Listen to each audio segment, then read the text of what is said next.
Hey everybody, what's up and welcome back to today's video guys. And today guys, I'm going to go ahead and be showing you how to go ahead and fix the problem that you might be having with Odoo if the checkout page is redirecting to an error.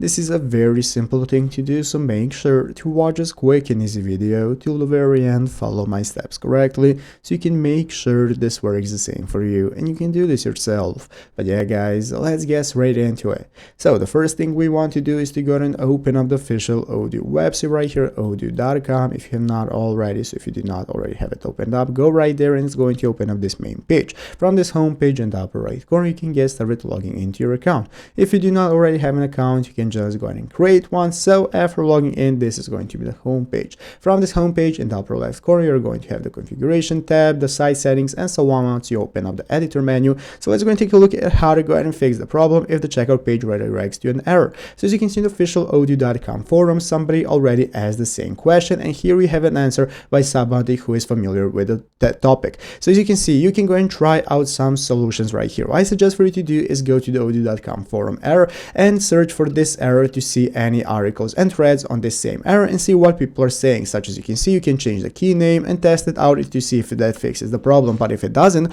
what I suggest for you to do is to go and make your own thread right here on the forum, ask what the problem is, explain it all in great detail, when it happens, where it happens, and so on, and somebody who is more familiar with Odoo is going to come out and help you, somebody who works there, and they're going to give you the solution how to get it fixed. So I hope this video was helpful. If it was, make sure to leave a like and subscribe to the channel. Thanks for watching, take care, and bye.